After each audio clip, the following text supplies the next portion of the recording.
E aí pessoal, tudo na paz? Esse vídeo aqui é para dividir com você uma palavra, de Deus falando a respeito da árvore da vida, Na verdade a gente vai fazer aqui uma série, de 3 mensagens, E essa é a primeira mensagem. E Deus me deu essas palavras de uma forma muito simples, A gente faz alguns cultos aqui em casa pela manhã durante um café. E o Senhor tem me dado umas palavras e quando eu fui ver, eu percebi que as 3 mensagens elas falavam entre si, E aí surgiu no meu coração um desejo de te botar aqui no canal essas 3 mensagens que eu espero que vai edificar a sua vida. E a primeira mensagem, que eu quero dividir com você é sobre a árvore da vida, Nós vamos falar sobre caminhando para a árvore da vida. E a árvore da vida é muito interessante, que você vai encontrar ela lá em Gênesis, lá no final, em Apocalipse. E em Gênesis, ela no capítulo 2, no versículo 9, que está dizendo: o Senhor Deus fez nascer então do solo todo tipo de árvore agradável aos olhos e boas para alimento. E no meio do jardim estava a árvore da vida e a árvore do conhecimento do bem e do mal. Bem, essa história aqui muita gente conhece, No início, Adão e Eva estavam lá no jardim, lá tinha a árvore da vida, A árvore que dava vida eterna aos dois. E também tinha a árvore do conhecimento do bem e do mal, aonde ali, Adão e Eva foram enganados pela serpente e decidiram no seu coração se tornarem independentes de Deus, comendo a árvore do conhecimento do bem e do mal. Isso dá uma outra mensagem, mas nesse momento que o homem decidiu, a sua independência, ele perdeu o direito da árvore da vida, Ele foi colocado longe, ele foi colocado em outro ponto, Ele não estava mais ali, ele foi expulso do jardim. Porém, a gente vai encontrar a árvore da vida novamente. Aonde? No final da história. Isso é muito interessante. E lá em Apocalipse, a gente vai encontrar isso em Apocalipse 22, no versículo 14, diz o seguinte: felizes os que lavam as suas vestes, para que tenham direito à árvore da vida e possam entrar pela cidade pelas portas. Olha a árvore ali aparecendo de novo, Só que agora no final da história, Isso nos revela, apesar de o homem ter sido expulso do jardim, estar fora da árvore da vida, no final ele reencontra essa árvore da vida. E o texto aqui que a gente já leu diz o seguinte, que aqueles que lavaram as suas vestes, vão ter direito a entrar. Quer dizer que essa árvore ela não vai estar ali para todo mundo, nem todo mundo vai chegar nessa árvore, mas aqueles que lavaram suas vestes, no sangue do Cordeiro, que entregaram a sua vida a Jesus, esses vão ter acesso à árvore da vida. Então, quando a gente olha para esse panorama, a gente começa a ver que existe um plano, de restauração em andamento, existe um plano para trazer o homem de volta à árvore da vida. E a grande questão aqui é onde eu estou nesse plano, onde você está nesse plano. Você está caminhando em direção à árvore da vida, e é muito interessante aqui, eu quero que você já imagine, eu vou colocar aqui um desenho na tela, eu quero que você imagine aqui 2 pontos, A árvore da vida estava no início. Agora, a árvore da vida, ela também está no fim. Então, quer dizer que a gente tem 2 pontos, Um ponto aqui e um ponto aqui. Se temos 2 pontos, podemos traçar uma linha, entre um ponto e outro. Agora, a grande questão é onde nós estamos, porque não estamos mais nesse ponto. Nós fomos tirados desse ponto. Na linha do tempo nós estamos entre um ponto e outro, no presente. Mas será que a gente está na linha ou a gente está fora da linha? E essa é a reflexão que eu quero trazer nessa primeira mensagem. Você está a caminho da árvore da vida? E a gente vai começar a refletir aqui sobre essa linha. E para a gente traçar de forma mais clara essa linha, a gente vai definir como que é o fim. O que tem lá em Apocalipse, como também era no início, para que eu venha enxergar mais claramente a linha, eu venha inclinar o meu coração a não estar fora dessa linha, mas estar sim caminhando em direção à árvore da vida. Então eu vou pegar alguns textos aqui de Apocalipse 21 e de Apocalipse 22, que eles acabam se repetindo, Na Bíblia você não vai ter ali sublinhados em negritos, mas quando um texto se repete, porque de fato ele é muito importante. Então a gente vai fazer aqui uma análise simples dos textos de Apocalipse 21 e 22 que se repetem, e que trazem ao nosso coração uma definição de onde a gente deve estar, qual o nosso posicionamento, da nossa mente, o coração, como é que a gente deve estar para que a gente venha estar caminhando em direção à árvore da vida. Então a primeira reflexão que eu quero dividir com vocês tem a ver um pouco com o que eu já falei, né? A árvore da vida não é para todo mundo, nem todos têm direito de chegar até lá. Em Apocalipse 22, no versículo 5, diz o seguinte: fora ficarão os impuros, os que praticam feitiçaria, os que cometem imoralidade sexual, os assassinos, os idólatras e todos os que amam e praticam a mentira. E novamente, em Apocalipse 21, no versículo 8, vai dizer o seguinte: mas os covardes, os incrédulos, os depravados, os assassinos, os que cometem imoralidade sexual, os que praticam feitiçaria, os idólatras e todos os mentirosos, o lugar deles será no lago de fogo, que arde com enxofre. Esta é a segunda morte. Isso é forte, né?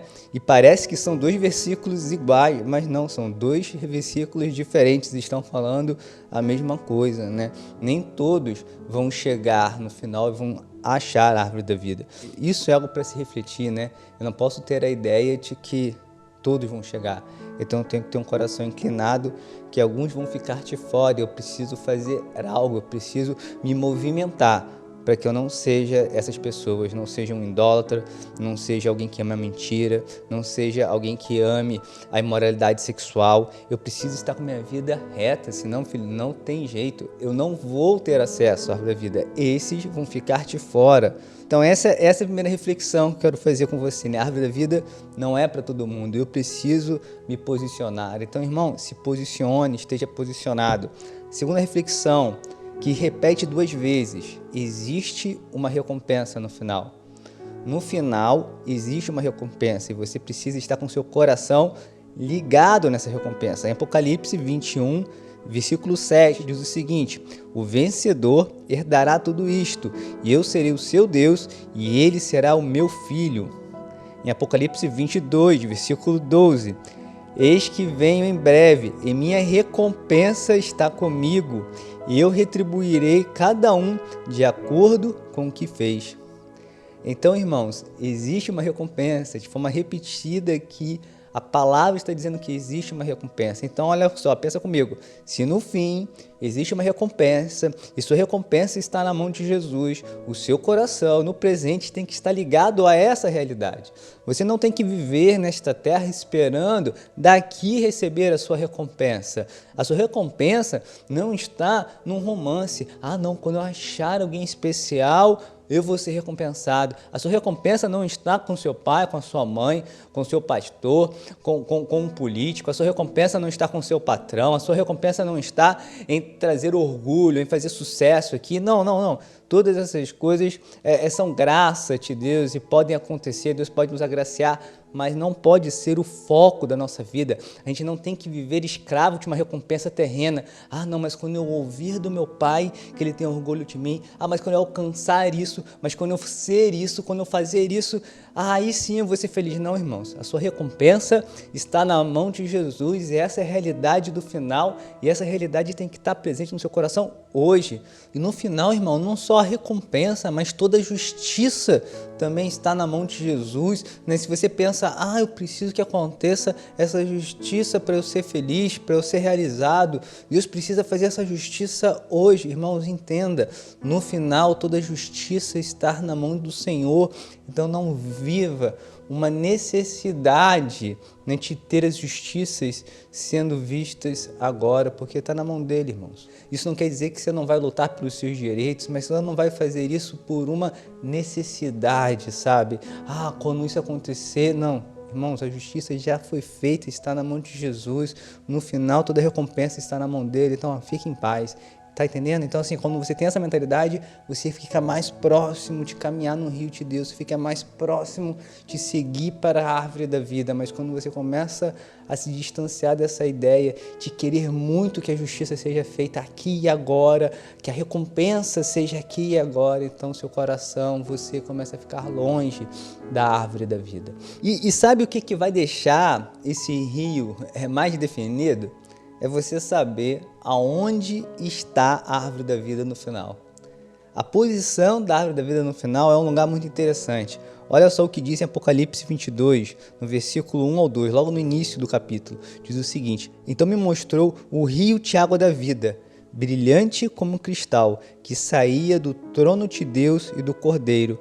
No meio da sua praça tinha uma outra margem do rio e está o que? A árvore da vida, que produz 12 frutos, dando seu fruto de mês em mês, e as folhas da árvore são para a cura dos povos. Então, irmãos, a visão ali no final é que tem um rio e de uma margem a outra surge a árvore da vida, né? Então, se você seguir o rio, você vai dar onde? Vai dar na árvore da vida. E que rio é esse? É o rio de água da vida. E o que Jesus falava quando ele veio pregar? Ele falava que eu sou a fonte da água da vida. Quem beber dessa água não vai ter mais sede. Quem crer em mim, fluirão deles rios de água viva. Então, irmãos, Jesus, através da sua mensagem, já deixou um rastro agora mais definido para a gente seguir. A linha que estava antes oculta, agora ela está clara, ela passa por Jesus, porque Jesus é o rio.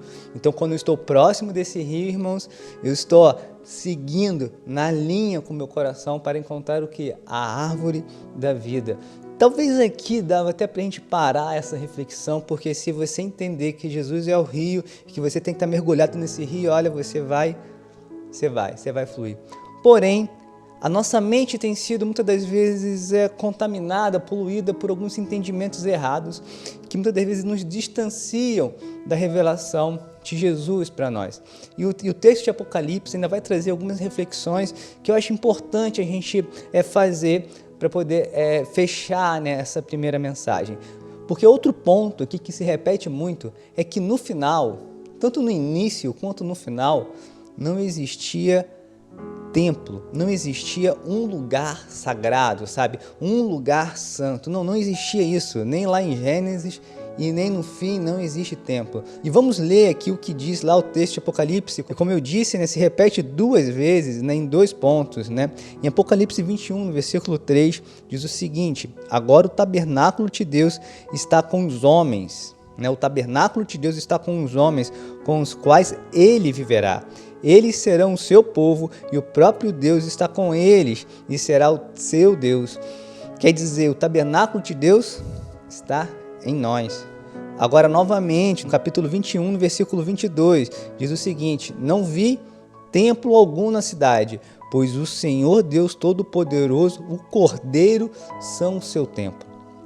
Então, irmãos, lá no início não tinha um lugar sagrado para Deus, um lugar onde Deus estava. Nem existe, nem no fim. Deus estava em todos os lugares. O próprio Deus era o templo, né? Então, na nossa cabeça hoje, não podemos ter espaço de entender que existe um lugar que é mais santo do que o outro. Porque isso gera em nós uma mentalidade meia capenga, né? Quando a gente começa a separar o santo do secular, não, esse aqui é o meu espaço santo, eu estou na igreja, agora eu estou no meu trabalho, isso aqui já é outra coisa. Irmãos, isso não existe no fim e também não é para existir hoje. Não existe hoje um espaço mais sagrado. Todos os lugares são santos. Quando você vai numa reunião e os irmãos estão lá adorando naquele espaço, né? Aquele espaço lá não é mais santo do que a sua casa, nem do seu trabalho. Então lá você vai chegar assim: não, eu estou aqui, eu tenho que tomar cuidado com o que eu estou vestindo, eu estou aqui, eu não posso mentir, não, porque eu estou na igreja, né? Abre aspas, eu estou aqui na igreja, então eu não posso falar uma mentira, eu tenho que me comportar, eu tenho que fazer certinho, eu tenho que tratar todo mundo bem, porque eu estou no lugar santo. E aí você sai dali e agora você já não estou mais. Irmãos, isso não existe. Isso gera em você uma mentalidade religiosa e você vai ficar preso nisso. No final, não tem templo, não tinha no início, não tem agora. E agora, qual é a verdade, Leandro? O que eu tenho que... Agora o seu entendimento é: todo lugar é santo, todo lugar é sagrado. O Senhor, a glória do Senhor encheu a terra, o Senhor está em todos os lugares. Eu estou na minha casa, ali é um lugar de adoração, ali é um lugar santo. Eu estou no meu trabalho, Deus está ali é um lugar santo. Eu tenho que andar com temor e tremor, não importa onde que eu esteja. Todo lugar é um lugar santo, irmãos. Está entendendo? Essa é a realidade. Lógico que você entende que tem momentos para tudo. Se você está na sua casa em oração, ali requer que o nosso coração, a nossa mente, a nossa atenção esteja focado naquele momento. Mas o que faz um momento ser diferente não é o local, mas é as pessoas. Tá entendendo? E é isso que você tem que estar no seu coração, que você vai viver a sua vida na sua família, como você cria os seus filhos, como que você trabalha. Irmãos, tudo isso é ministério, tudo isso é serviço para Deus. Tudo que você faz para a glória de Deus, você está entendendo? A santidade de Deus está em todo lugar. Então, tenha essa mentalidade que não existe mais o local santo. Deus está em todos os lugares. Se você começar a alimentar esse pensamento, você vai estar mais próximo da linha. Se você construir em você uma mentalidade religiosa, onde tem um lugar santo, onde aquele lugar é mais santo do que outros, isso vai interferir nas suas atitudes e ações e você vai estar mais distante do rio, mais distante da linha, mais distante do caminho que te leva para a árvore da vida. Então pense nisso. Se você se viu, se você se enxerga que em algum momento você é errado nisso, então olha, mude seu coração, ore a Deus, né? Peça para Ele mudar o seu coração, mude o seu entendimento e comece a olhar para todos os lugares como santo. A sua casa, o seu trabalho, a rua, a praça, todo lugar é santo, todo lugar é santo. Amém? E outra reflexão, né, que eu quero aqui deixar com você, outra coisa que se repete é o seguinte: Jesus era a fonte e a força e a luz. No final, Jesus era totalmente a luz daquele lugar, né? Em Apocalipse 21, no versículo 23, diz o seguinte: a cidade não precisa de sol nem de lua para brilharem sobre ela, pois a glória de Deus a ilumina, o Cordeiro é a sua candeia. Em Apocalipse 22, no versículo 5, diz: não haverá mais noite. Eles não precisarão de luz, nem de candeia, nem de luz do sol, pois o Senhor Deus os iluminará, e eles reinarão para todo sempre. Olha, Deus é a luz. Então, irmãos, primeira coisa, ande na luz, ande às claras, ande na transparência, porque a luz de Deus está nos iluminando hoje. Não é para a gente andar em trevas, em escuridão, é para a gente caminhar na luz, com transparência, na verdade. Seja ela honrosa ou não honrosa, eu vou mostrar quem eu sou, eu com minhas fraquezas e limitações, eu vou mostrar quem eu sou, eu vou andar na luz, eu não vou andar na escuridão e vou entender que é Ele que brilha e não eu que tenho que brilhar. Porque quando eu escondo as coisas das pessoas, quando eu quero mostrar um outro Leandro, é porque no fundo eu quero aparecer. Mas eu tenho que entender que nos últimos dias, Ele é a luz, Ele que vai brilhar, irmãos. Toda a honra e toda a glória para Ele. A honra não é para uma instituição, a honra não é para um pastor, a honra não é para uma pessoa, a honra não é para um político. A honra e glória é sempre para o Senhor, é Ele que tem que aparecer, é Ele que tem que brilhar. E como é que eu vou viver hoje? Eu vou viver assim, porque isso me faz eu estar caminhando nessa linha, em direção a essa árvore da vida. E se eu começar a viver diferente, eu estou me distanciando dessa linha. Amém? Outro ponto agora aqui, é que no final não haverá mais maldição, não haverá mais doença. Em Apocalipse 22, no versículo 3, diz: nunca mais haverá maldição. Em Apocalipse 21, no versículo 4, diz o seguinte: Ele enxugará dos seus olhos toda a lágrima. Não haverá mais morte, nem tristeza, nem choro, nem dor, pois a antiga ordem já passou. Irmãos, isso aqui é muito forte. No final não tem mais doença, no final não tem mais maldição, no final não tem mais tristeza. Essa é a realidade do fim. Se é assim no fim, nós precisamos entender que no presente, que qualquer tristeza, qualquer maldição, qualquer doença que eu esteja passando, não é uma coisa permanente, é uma coisa provisória. E se estou passando por aquilo, Deus tem um propósito, mas no fundo Ele quer mudar, no fundo Ele quer a minha cura, porque no final não tem mais maldição, no final não tem mais doença, no final não tem mais choro. Ele quer a minha alegria, mesmo que eu passe por tristeza agora, para que eu esteja aprendendo alguma coisa, o que Deus quer me levar a ter, Deus quer me levar a sorrir. Nós precisamos hoje ter um coração que não se entregue, que não aceite um estado permanente de doença, porque Deus quer curar, irmãos. Deus quer quebrar as maldições, Deus quer libertar o oprimido, Deus quer salvar. Então nós temos que ter no nosso coração sempre o quê? Sempre a esperança. Nós não podemos nos entregar o quê? A tristeza, a doença. Estamos passando por isso? Mas o Senhor vai curar, o Senhor vai transformar, e no final não tem lágrimas, não tem dor. Então assim, conserve no seu coração uma esperança que Deus quer trazer de volta alegria, Deus quer trazer de volta saúde, não deixe te lutar, sabe? Não tenha um coração que tenha desistido da felicidade, que tenha desistido da cura da doença. Não deixe isso entrar no seu coração, porque no final não tem isso. Então mantenha-se firme nesse rio, porque você está indo em direção à árvore da vida, e lá não tem mais lágrimas, e lá não tem mais dor, e lá não tem mais doença, lá não tem mais maldição. Então se apegue, né, nessa esperança. E assim, para fechar nessa reflexão, eu quero dividir com você assim, o último ponto assim, que eu acho muito interessante, né? A maioria das pessoas, elas acabam tendo uma ideia assim, né, que Deus vai destruir a terra, né, e que no final nós vamos ser levados para morar com Ele no céu, no seu reino celestial. Muitas pessoas têm essa ideia, e quando fala até a palavra apocalipse, né, porque alguns filmes falam de destruição, associa Apocalipse a um livro de destruição. Mas Apocalipse não é um livro de destruição. Apocalipse é um livro de reconciliação, é um livro de restauração. A Bíblia é um livro de restauração. Deus está restaurando o seu relacionamento com o homem. Essa é a mensagem da Bíblia, né? Para a glória do seu nome, Deus está restaurando o que no início foi perdido. Deus está nos trazendo de volta ao jardim, né? Essa é a mensagem, né, de Apocalipse, não é uma mensagem de destruição. Então, quando a gente tem uma ideia que Deus vai destruir o homem, Deus vai destruir a humanidade, vai destruir a terra, as árvores, o mar, vai tudo acabar em meio a terremotos. Quando a gente tem essa mentalidade, a gente acaba por não valorizar, porque a gente acha que Deus vai destruir mesmo. Então que valor tem?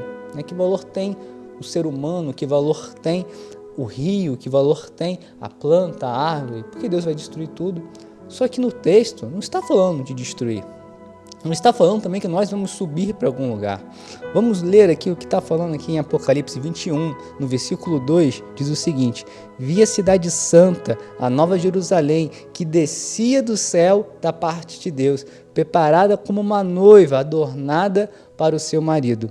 E no versículo 10, do mesmo capítulo, diz o seguinte: ele me levou no espírito a um grande e alto monte e me mostrou-me a cidade santa, Jerusalém, que descia do céu da parte de Deus. Então, irmãos, o texto diz que a cidade santa, onde está a árvore da vida, ela está descendo do céu sobre nós. E essa é a realidade que Jesus pregava. Quando Jesus pregava, a Bíblia diz que Jesus pregava o seguinte: é chegado o reino de Deus, arrependei-vos. Quando ele ensinou a gente a orar o Pai Nosso, ele ensinou o quê? A gente orou o seguinte: venha o seu reino, seja feita a sua vontade, assim na terra como no céu. O Evangelho é sempre uma mensagem de quê? Do reino vindo. A Bíblia vai dizer que a criação aguarda e anseia com dores de parto a manifestação dos filhos de Deus, para que ela possa ser restaurada. Então, há um anseio de restauração. A mensagem do Evangelho é de restauração, é das coisas sendo mudadas. Então, você precisa ter na sua mente, na sua mentalidade, no seu coração, a ideia que Deus não está querendo destruir nada, mas sim o reino está vindo sobre a terra, e Deus quer restaurar aquilo que foi destruído. Deus quer restaurar o homem e toda a criação. Então, quando você olhar para um rio poluído, quando você olhar para uma cena de desmatamento, para uma cena que o homem não está cuidando da criação, para um animal sendo maltratado, a criação está sendo mal cuidada, o seu coração precisa doer, você precisa ter zelo, você precisa desejar que isso mude, você precisa ter posições que isso mude. Naturalmente precisa nascer em você um desejo de cuidar do meio ambiente. E do mesmo jeito, da mesma forma e até com mais intensidade, o seu olhar para o ser humano, um ser humano, um morador de rua, alguém que está passando necessidade, ou algum pecador, alguém que está vivendo em trevas. Você não pode olhar para o ser humano com um olhar de desesperança. Não, esse já era.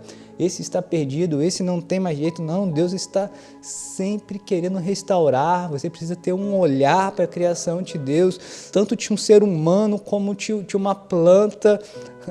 Você precisa ter um olhar que Deus quer restaurar o ser humano. Você não pode olhar com um desprezo no coração. Não, Deus já está destruindo, a humanidade vai acabar, né? Jesus está voltando, vai me levar, vai me tirar daqui, vai acabar com tudo. Não, irmão, Deus não vai acabar com nada não. Deus está restaurando. Então, assim, conserte a sua mentalidade, porque isso era no início, isso é no fim, e é assim que a sua mente tem que estar hoje. Para você estar onde? Para você querer estar no rio, fluindo no rio de água da vida, indo em direção à árvore da vida. Você precisa estar com esse coração, que Deus não está destruindo nada, Deus está restaurando. Então, se você tem pensado diferente, olha, se incline seu coração diante de Deus, né? Reflita sobre isso, né? Essa é a reflexão, né, que eu quero trazer aqui nessa primeira mensagem, que você reflita sobre os textos, né, tanto de Gênesis 1, Gênesis 2 e Apocalipse 21 e 22. Leia lá, reflita sobre como que é o início, como que é no final, para que o seu coração venha estar aqui, ó, nessa linha, né, centrado, indo em direção, né, dessa árvore da vida, né, se posicione diante de Deus. Né, que essa mensagem possa ter edificado a sua vida, né? Se você curtiu, né, comenta aí, diz o que você achou. Se for com alguma dúvida também pode comentar, compartilha com seus amigos. Se você quiser assistir a continuação, né, dessa série de mensagens, eu vou deixar o link aqui. Você pode assistir agora, pode assistir depois, né? Fique à vontade, mas acompanhe esse estudo que com certeza vai assim, edificar muito a sua vida, tá bom? Que Deus te abençoe. Até o próximo.